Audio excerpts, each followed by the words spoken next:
minha querida estudante, seja bem-vindo a mais uma aula do canal VC na Geografia com o professor Vitor Cardenuto.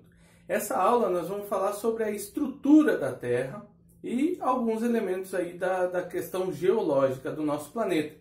E essa aula era especialmente gravada aí para os meus alunos do 6º ano da Escola ESA aqui do município de Iguape, mas nada impede que você que estuda em outra escola esteja assistindo e assimilando esse conteúdo. Beleza? Então vamos lá? Tranquilo. Olha só, pessoal. Hoje nós vamos falar, como eu já introduzi, sobre a estrutura da Terra. Beleza? A estrutura do nosso planeta ela é composta basicamente de 3 elementos. A crosta, o manto e o núcleo. Beleza? Mas aí você pode se perguntar: professor, como que a gente sabe o que tem lá no interior do nosso planeta? Alguém já foi lá? Não. Embora nós tenhamos aí um livro, né, de ficção que fala Viagem ao Centro da Terra, do grandioso escritor Júlio Verne, ninguém nunca chegou ao núcleo da Terra, né? Nós temos também um filme que até na apostila do pessoal aí do 6º ano, na apostila Ângulo, está indicando esse filme, que é um filme do ano 2008, que fala sobre essa viagem ao centro da Terra, né? Dizendo que ali, diferente do que a ciência entende, no interior do nosso planeta tem ali algumas civilizações, beleza? Mas ao longo dos séculos, ao longo dos anos, principalmente aí nas últimas décadas, né, no século XX e século XXI, os estudos têm se aprofundado por causa da questão tecnológica, né, do avanço tecnológico, e aí, principalmente através dos terremotos, aí, os cientistas têm conseguido chegar a um consenso, né, do que seria essa formação do nosso planeta, beleza? Então vamos lá. Como eu já falei para vocês, nós temos 3 elementos aqui que nós vamos falar inicialmente: a crosta, o manto e o núcleo. Nessa lousa aqui cobre a crosta e o manto. E depois, na próxima lousa, eu vou falar sobre o núcleo, beleza? Então, o que é a crosta terrestre, certo? A crosta terrestre ela é a camada superficial, a camada exterior do nosso planeta. Então, é onde nós vivemos. Essa crosta terrestre ela pode ser dividida entre crosta continental, né? O nome já diz, crosta dos continentes, ou seja, a área seca do nosso planeta, e a crosta oceânica. O que é a crosta oceânica? É o chão do fundo do mar, vamos dizer assim. Beleza? Então vamos lá. A definição que eu coloquei aqui: crosta é a camada exterior que envolve o nosso planeta, e ela é fina e de consistência sólida, beleza? Então a crosta terrestre ela é fina, em comparação com os demais elementos, ela é menos espessa, ela é mais fininha, beleza? E a crosta continental? Qual que é a espessura da crosta continental? Ela varia de 30 a 70. 30 a 70 o quê? Centímetros? Não. 30 a 70 quilômetros de espessura. Aí você pode pensar: nossa, professor, mas isso é fino, né? Em comparação com os demais elementos, sim, tá? E essa crosta oceânica, ela é mais antiga e menos densa. O que é densa? Menos densa. Ela é mais assim soltinha, vamos dizer, tá? Por quê? Por causa do processo de sedimentação que passa aí, os processos de intemperismo químico. Então, e não tem muita pressão, ela sofre só a pressão da atmosfera, por isso ela não se compacta tanto. A crosta oceânica, ela tem uma espessura de 5 a 10 quilômetros, certo? Ela é mais densa, só que ela é mais nova, certo? Ela é mais recente. Por que ela é mais densa? Porque além da pressão atmosférica, ela ainda sofre ali a pressão das águas, né, dos oceanos, dos mares, beleza? Então nós temos a crosta continental, que é de 30 a 70 quilômetros, menos densa, só que mais antiga. E a crosta oceânica de 5 a 10 quilômetros, que ela é mais densa, só que também mais recente, beleza? Agora o manto, né? O que é o manto? O manto, ele é uma camada espessa, ou seja, é a camada que ocupa a maior parte do volume da estrutura do nosso planeta Terra, e ela é composta por minerais ricos em silício, ferro e manganês. Então, esse manto, ele pode ser dividido em dois tipos também. O manto superior, que é frio, tá? Eu coloquei aqui frio entre aspas, porque mesmo assim ainda é muito quente. Ele é frio e pastoso. Então esses minerais que compõem ali o manto, nessa parte do manto superior, é a parte que dá suporte, né, às placas tectônicas, suporte aí à crosta terrestre. E a gente vai ver mais para frente um pouquinho nessa aula ainda sobre as placas tectônicas. Então ele é pastoso, ele tem uma movimentação, uma dinâmica ali meio que plástica. Então por isso que vai acontecer ali os movimentos das placas tectônicas, né, em cima do manto superior. E a parte do manto inferior, ela é quente, certo? Muito mais quente, ou seja, esses minerais eles estão derretidos e num estado mais liquefeito, um estado mais líquido. Tranquilo? Agora nós vamos falar do núcleo. Já falamos da crosta, já falamos do manto e agora o núcleo, beleza? O núcleo, ele é a camada mais profunda do nosso planeta, beleza? Ele pode ser dividido em dois tipos, né? Em duas partes.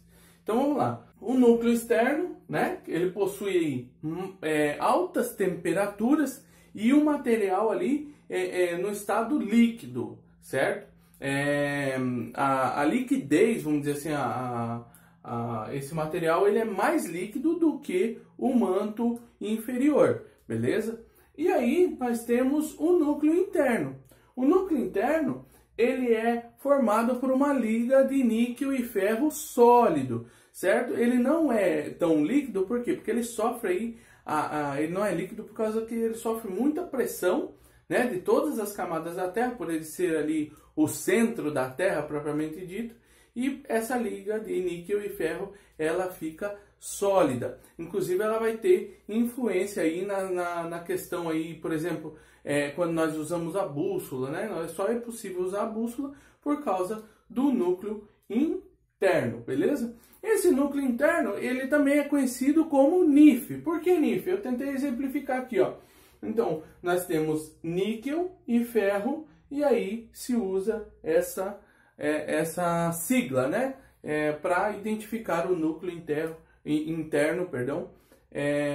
que é também chamado como NIF, beleza? Pessoal, eu sei que, por enquanto, isso aqui está tudo muito teórico, né? Embora o pessoal aí do sexto ano tenha na apostila o apoio, o suporte, todo o suporte visual das imagens, para quem está assistindo que não é da escola, então pode estar aí com uma certa dificuldade. Mas não se preocupe, que eu vou colocar já, logo em seguida, quando eu terminar a minha explanação, algumas animações, certo? Para vocês poderem visualizar tudo aquilo que eu estou falando aqui. Tranquilo? A geosfera tem uma espessura de aproximadamente 6.370 km e é formada por rochas, minerais, magma e areia. Quanto mais nos aproximamos do centro, maior é a temperatura, a densidade e a pressão. A geosfera é formada por 3 camadas concêntricas que estão em constante movimento: a crosta, o manto e o núcleo. A crosta é a camada externa e mais fina da geosfera.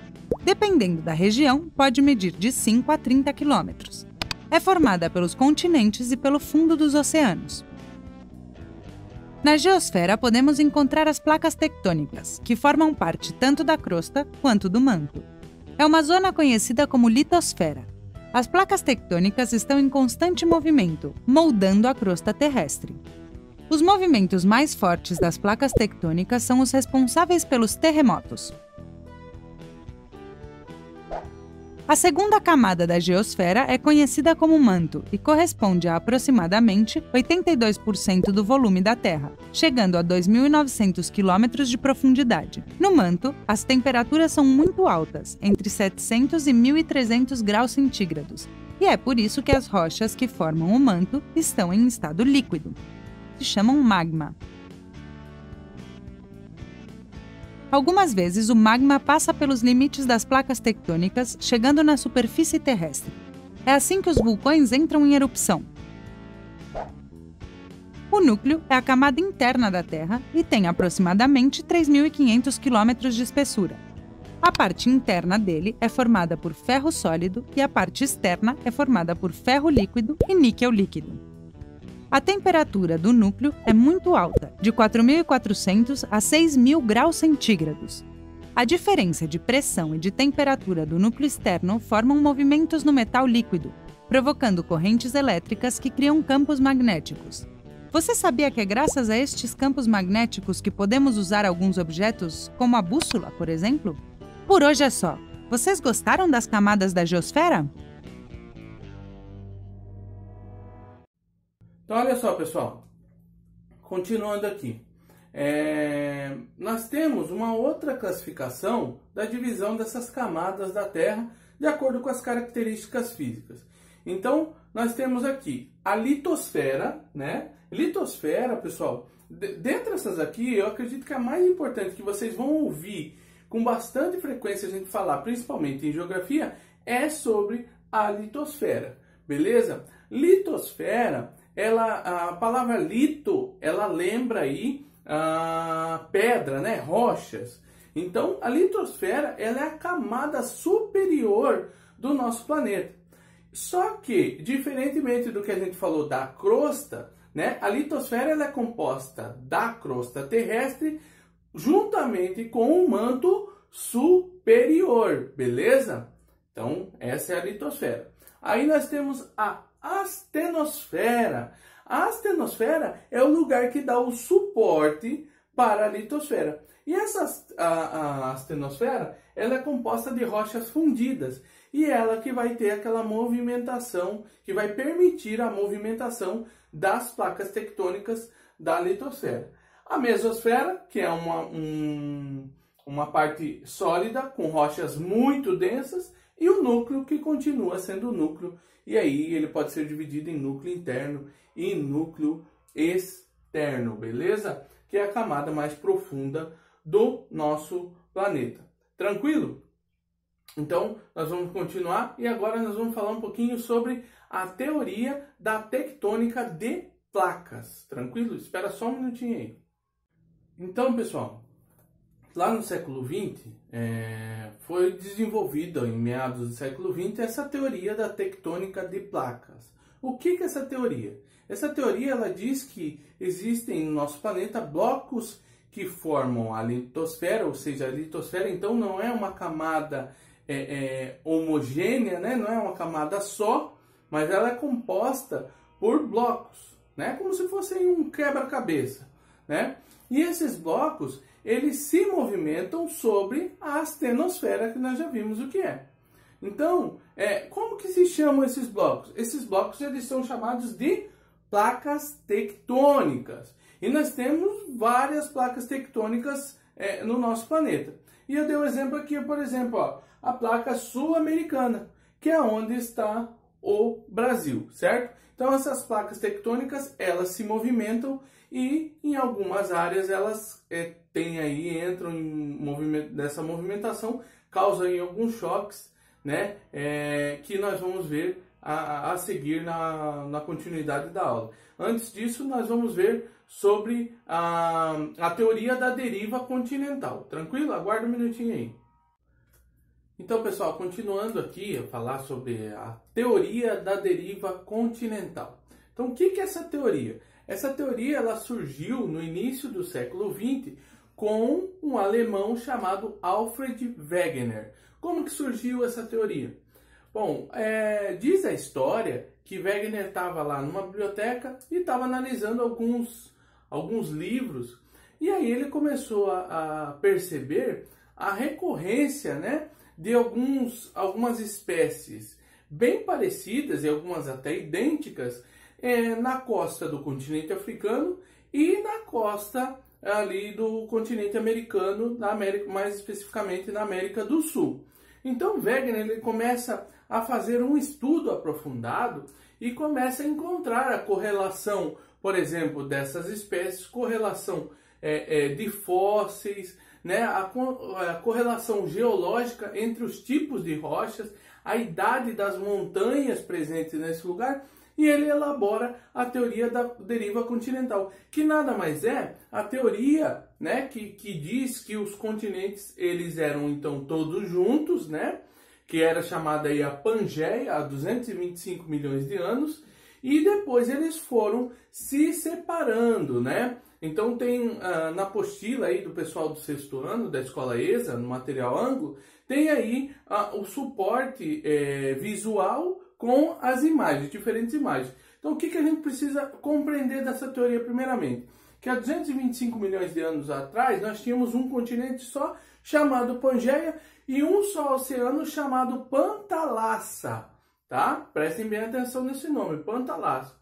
Depois, com 200 milhões de anos atrás, esses continentes eles já se dividiram em basicamente dois. A Laurásia, né, que é o continente ali que ocupa onde tem a Ásia e a Europa hoje, e Gondwana, que é onde nós estamos inseridos, aí o Brasil está inserido, beleza? E depois até chegar no período na formação que está hoje. Alguns cientistas dizem que esses continentes eles continuam se afastando. Embora Alfred Wegener tenha ali feito um estudo muito aprofundado, ele não conseguiu comprovar naquele momento, né? Ele morreu sem conseguir comprovar a sua teoria para a comunidade científica. Teoria da deriva continental.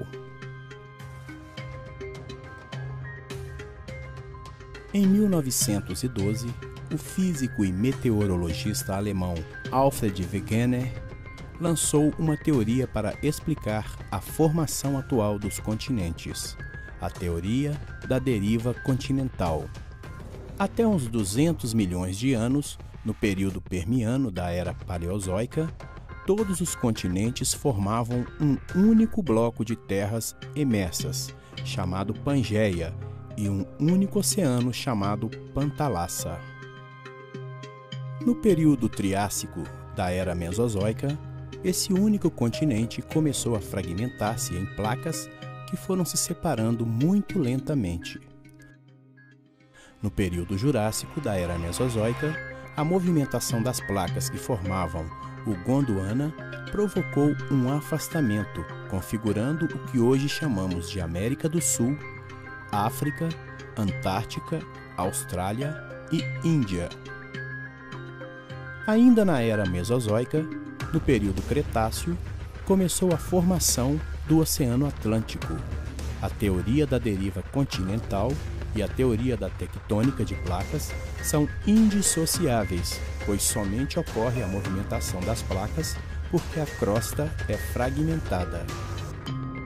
A crosta terrestre está fragmentada em placas rígidas, chamadas placas tectônicas. Cada placa tem uma porção de terras imersas, continentes, e uma porção de oceano e flutua sobre o manto. Devido às correntes de convecção, cada uma se movimenta lentamente. Os movimentos das placas tectônicas continuam ocorrendo atualmente.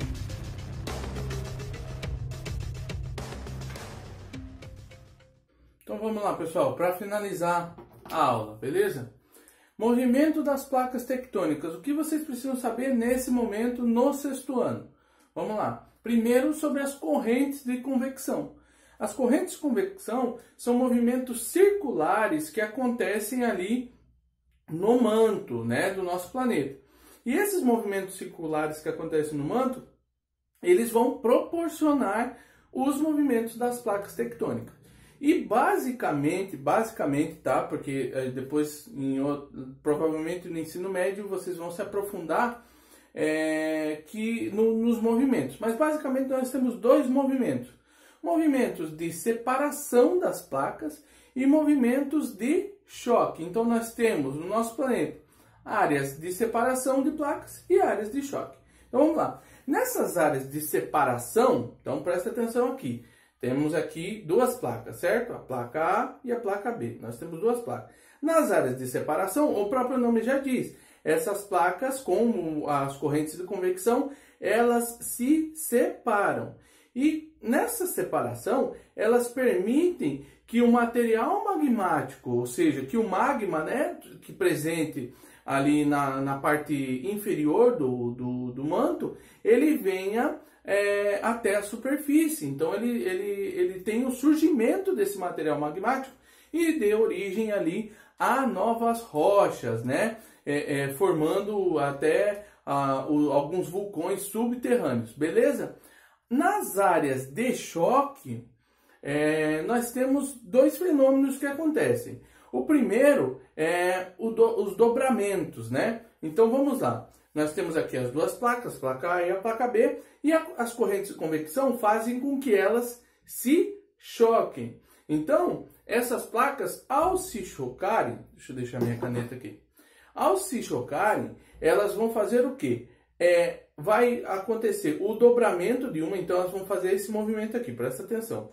Elas vão se chocar, certo? Uma placa vai se dobrar e a outra vai desaparecer, entre aspas. Então eu coloquei aqui, ó. Nas áreas de choque acontecem os dobramentos de uma borda e o desaparecimento de outra. O que são esses dobramentos?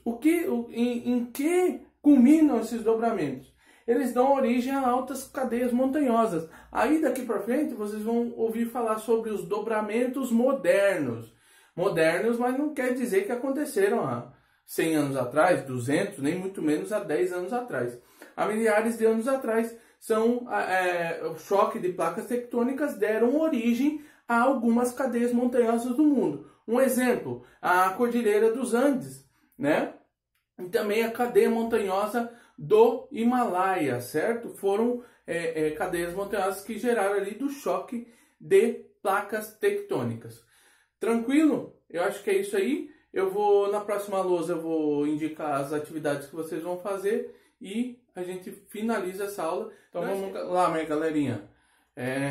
Tarefas complementares, tá? Atividade 3 da página 197 e teste 3 da página 205, tá? Prestem bastante atenção, separem um tempinho para estar revisando o material didático, porque como eu sempre falo para vocês, não é perda de tempo, é ganho de conhecimento, beleza? Então é isso aí, qualquer dúvida pode entrar em contato comigo através do WhatsApp. Espero vocês na próxima aula, um beijo, um abraço, fui!